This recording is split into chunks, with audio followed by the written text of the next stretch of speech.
નમસ્કાર વિદ્યાર્થી મિત્રો, જય હિન્દ, જય ભારત. વિદ્યાર્થી મિત્રો, આજે આપણે ઇનડાયરેક્ટ સ્પીચના સેકન્ડ લેક્ચરમાં કાળમાં ફેરફાર શીખીશું. તો શરૂ કરીએ. કાળમાં ફેરફાર. ડાયરેક્ટ સ્પીચમાંથી ઇનડાયરેક્ટ સ્પીચમાં ફેરવતી વખતે સાદા વર્તમાન કાળનું સાદો ભૂતકાળ થાય છે. સાદો વર્તમાન કાળ કોને કહેવાય?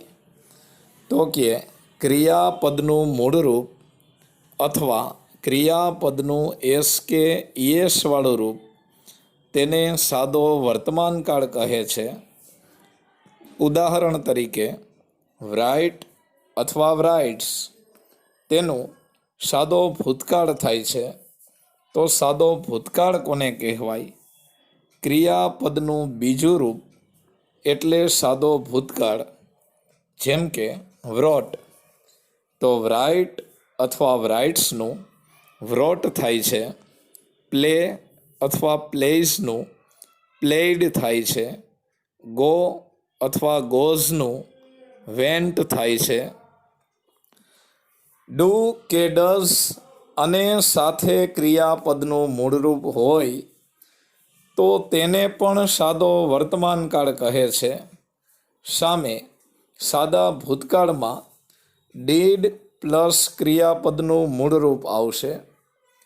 તો ડુ નોટ રાઇટ તેનું did not write, do not read તેનું did not read, do not cut તેનું ડીડ નોટ કટ થાય છે. એટલે કે સાદા વર્તમાન કાળનું સાદો ભૂતકાળ થાય છે. ચાલુ વર્તમાન કાળનું ચાલુ ભૂતકાળ થાય છે. ચાલુ વર્તમાન કાળ કોને કહેશું? તો કે એમ, ઇઝ કે આર અને સાથે ક્રિયાપદનું આઈએનજી વાળું રૂપ આવે તો તેને ચાલુ વર્તમાન કાળ કહેવાય છે.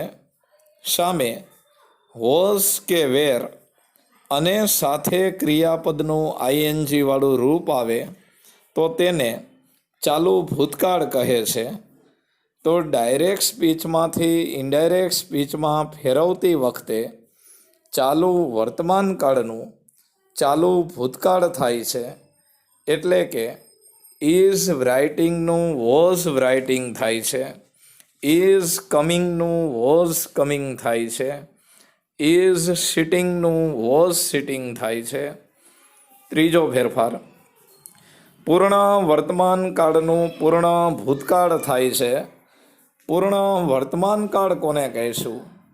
તો કે હેઝ કે હેવ અને સાથે ભૂતકૃદંત આવે તેને પૂર્ણ વર્તમાન કાળ કહે છે. તો હેડ સાથે ભૂતકૃદંત આવે તેને પૂર્ણ ભૂતકાળ કહે છે. જેમ કે હેઝ રિટનનું હેડ રિટન, હેઝ ગોન તેનું હેડ ગોન, હેઝ થ્રોન તેનું હેડ થ્રોન, હેઝ કમ તેનું હેડ કમ. યાદ અપાવી દઉં કે કમનું ભૂતકૃદંત પણ કમ જ થાય છે. ચોથો ફેરફાર, સાદા ભૂતકાળનું પૂર્ણ ભૂતકાળમાં રૂપાંતર થાય છે. ફરી એકવાર યાદ અપાવી દઉં કે સાદો ભૂતકાળ એટલે ક્રિયાપદનું બીજું રૂપ, જેમ કે વ્રોટ, અથવા ડીડ સાથે ક્રિયાપદનું પહેલું રૂપ, જેમ કે રાઇટ, આને સાદો ભૂતકાળ કહે છે. તો સામે પૂર્ણ ભૂતકાળ એટલે હેડ અને હેડ સાથે ક્રિયાપદનું ભૂતકૃદંત, તેને પૂર્ણ ભૂતકાળ કહે છે. તો થોડાક ઉદાહરણ જોઈએ. વ્રોટ તેનું હેડ રિટન થશે, વેન્ટ તેનું હેડ ગોન થશે, પ્લેઇડ તેનું હેડ પ્લેઇડ થશે, ડીડ નોટ ગો તેનું હેડ નોટ ગોન થશે, ડીડ નોટ ચેન્જ તેનું હેડ નોટ ચેન્જડ થશે. આગળ ચાલુ ભૂતકાળનું ચાલુ પૂર્ણ ભૂતકાળમાં રૂપાંતર થાય છે. ચાલુ ભૂતકાળ એટલે વોઝ કે વેર સાથે ક્રિયાપદનું આઈએનજી વાળું રૂપ અને ચાલુ પૂર્ણ ભૂતકાળ એટલે હેડ બીન અને સાથે ક્રિયાપદનું આઈએનજી વાળું રૂપ. તો ઉદાહરણ જોઈએ. વોઝ રાઇટિંગ, તેનું હેડ બીન રાઇટિંગ થાય છે. વોઝ સિટિંગ, તેનું હેડ બીન સિટિંગ થાય છે. વોઝ સ્ટેન્ડિંગ, તેનું હેડ બીન સ્ટેન્ડિંગ થાય છે. એટલે કે ચાલુ ભૂતકાળનું ચાલુ પૂર્ણ ભૂતકાળ. એના પછી પૂર્ણ ભૂતકાળનું પૂર્ણ ભૂતકાળમાં જ રૂપાંતર થાય છે. એટલે કે ડાયરેક્ટ સ્પીચમાં પૂર્ણ ભૂતકાળ આપેલો હોય તો ઇનડાયરેક્ટમાં કંઈ ફેરફાર થતો નથી.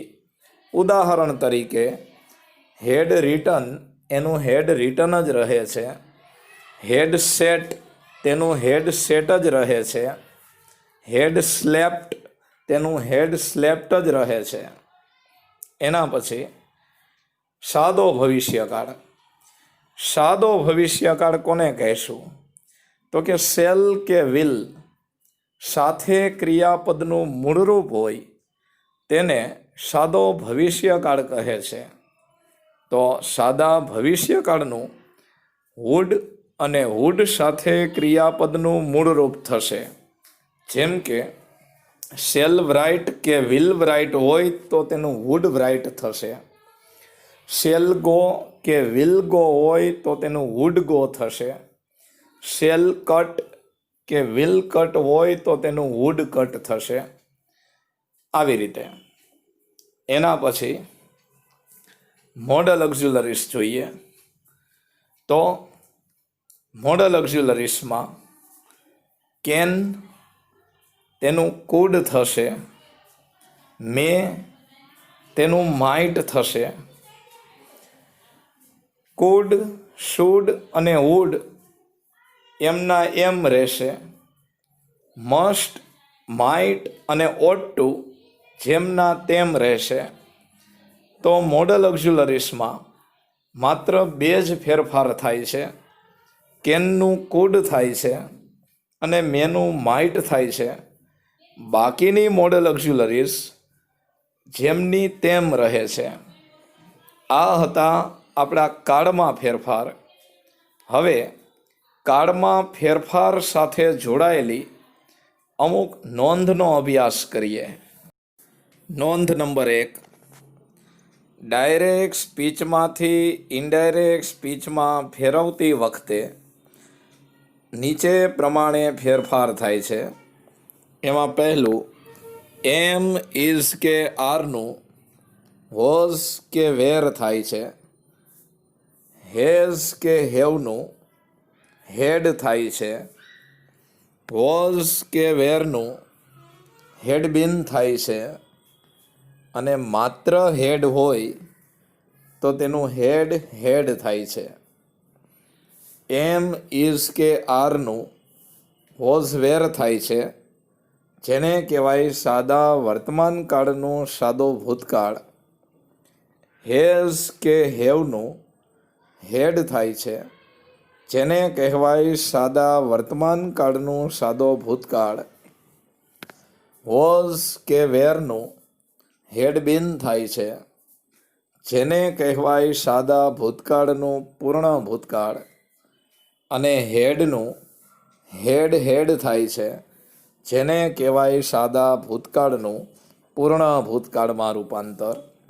નોંધ નંબર 2.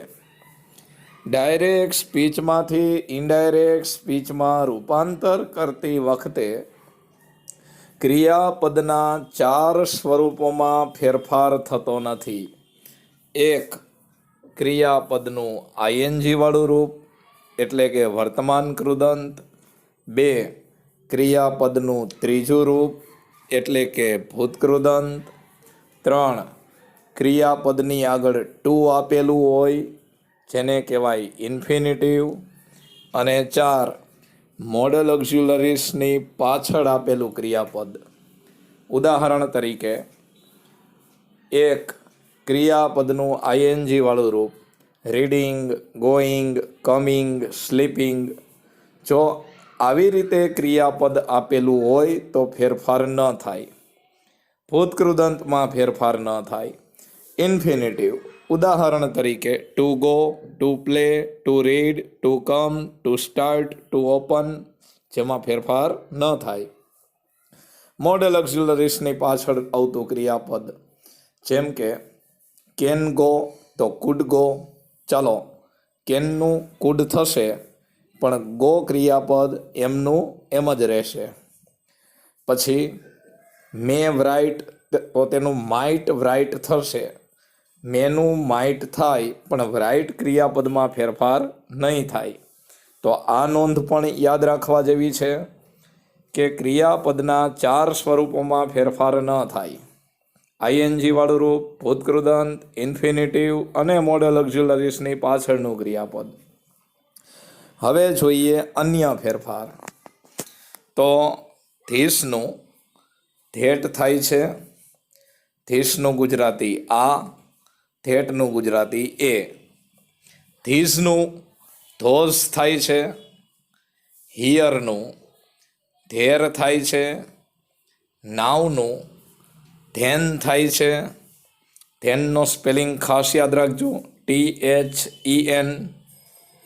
યસ્ટરડેનું ધ પ્રીવિયસ ડે થાય છે. પ્રીવિયસ ડે લખો ત્યારે આગળ ધ લખવું ફરજિયાત છે. લાસ્ટ પ્લસ સમયનું ધ પ્રીવિયસ પ્લસ સમય થાય છે. જેમ કે લાસ્ટ યરનું ધ પ્રીવિયસ યર, લાસ્ટ મંથનું ધ પ્રીવિયસ મંથ, લાસ્ટ દિવાળીનું ધ પ્રીવિયસ દિવાળી. ટુમોરોનું ધ ફોલોવિંગ ડે અથવા ધ નેક્સ્ટ ડે થાય છે. નેક્સ્ટ પ્લસ સમયનું ફોલોવિંગ પ્લસ સમય થાય છે. જેમ કે નેક્સ્ટ યર તો કે the following year, next month the following month, the next Diwali vacation the following Diwali vacation. આવી રીતે અગો એનું બિફોર થાય છે, પણ કઈ રીતે એ ખાસ નોંધજો. વાક્યમાં શબ્દ આવી રીતે આપેલો હોય 2 days અગો, તો સામે બિફોર 2 days આ રીતે લખાય. એના પછી ટુડે એનું ધેટ ડે થાય છે. ટુ નાઇટ તેનું ધેટ નાઇટ થાય છે. થસ તેનું શો થાય છે. થસ અને શો બંને વાક્યની શરૂઆતમાં હોય છે અને બંનેનું ગુજરાતી આવી રીતે થાય છે. સો ફાર તેનું ટીલ ધેટ ટાઈમ થાય છે. સો ફાર એટલે અત્યાર સુધી અને ટીલ ધેટ ટાઈમ એટલે એ સમય સુધી. તો મિત્રો, આવી રીતે આપણે સર્વનામમાં ફેરફાર, કાળમાં ફેરફાર અને અન્ય ફેરફાર શીખ્યા. જો આ ત્રણેય પ્રકારના ફેરફાર તમને આવડી જતા હોય તો ઇનડાયરેક્ટ સ્પીચનો અભ્યાસ કે ઇનડાયરેક્ટ સ્પીચની પરીક્ષા એ તમારા માટે ખૂબ જ સરળ બની રહેશે.